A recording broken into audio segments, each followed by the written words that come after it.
Hello dear children. Today let us begin with a grammar lesson, that is nouns case.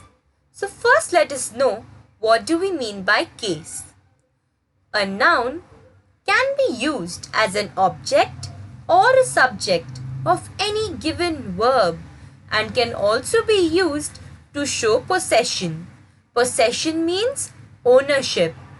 So we can ultimately say that a noun can be in the nominative, objective or possessive case respectively. Let us now have a keen look on all of these kinds of cases one by one. The first kind of case is nominative case.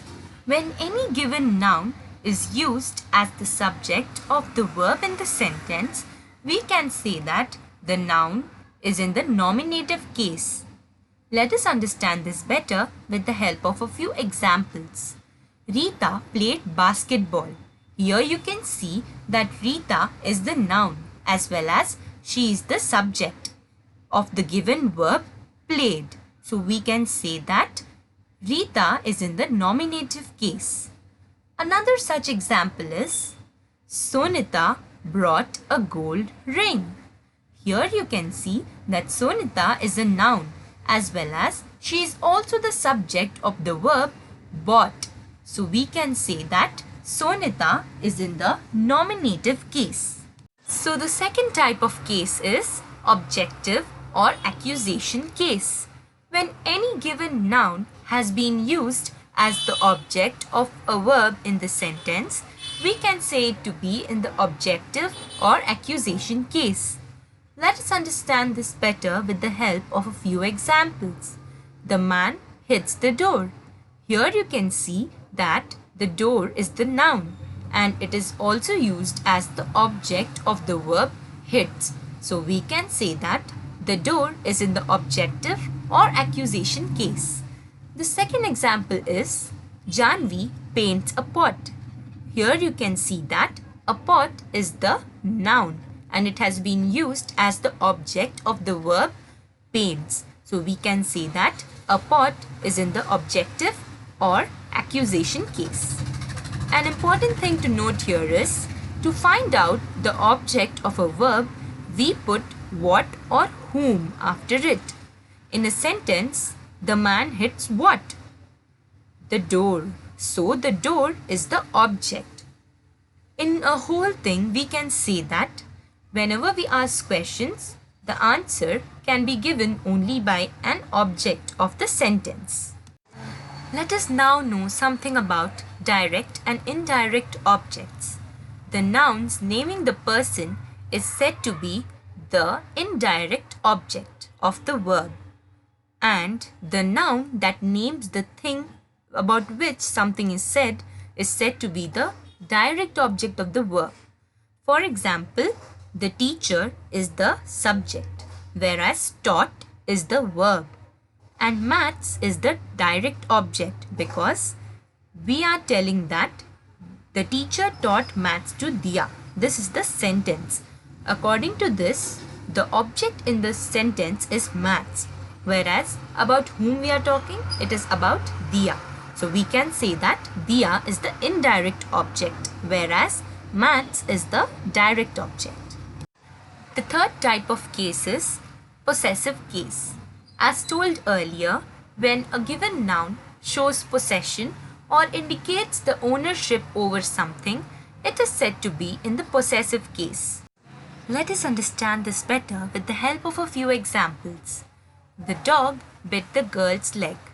Here, the girl's leg is the possessive noun because the dog bit only the girl's leg which was ahead of him. The second example is, this is his car.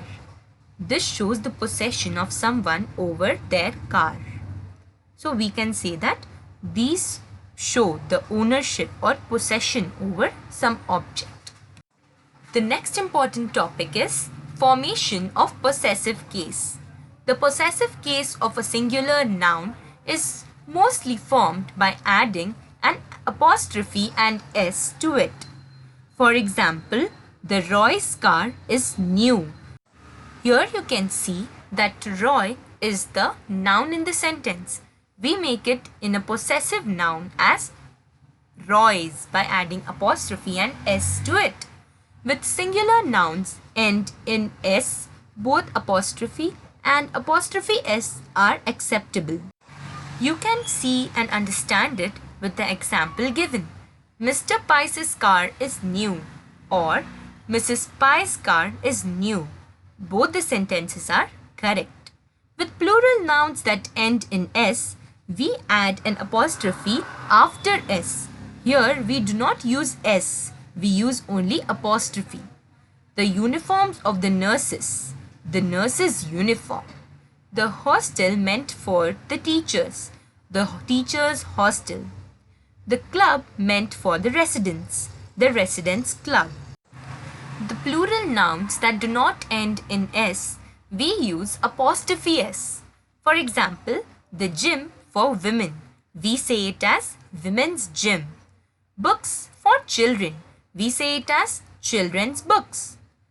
We use apostrophe or apostrophe s only with living beings.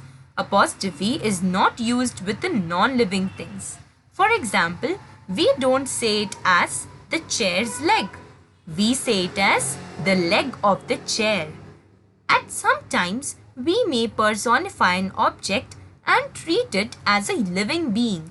Therefore, in that case, we can use an apostrophe with it. We can also use an apostrophe with the nouns that denote space, time, weight, height, etc. So let us now summarize whatever we have learnt in this chapter. In the nominative case, the noun carries out the action of the verb, or it is used as the subject of the given verb.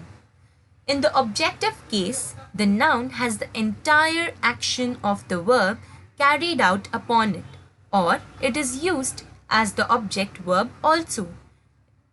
Objective case is also known as accusative case. The noun which is naming a person is said to be the indirect object of the given verb, whereas the noun that names the thing is said to be the direct object of the given verb. In the possessive case of noun, the nouns show possession or indicates the ownership over something. With plural nouns that end in s, we add an apostrophe after s. Here we do not use only s, we use apostrophe s. With plural nouns that do not end in s, we use apostrophe s. Dear children, I hope you have understood this lesson. Thank you.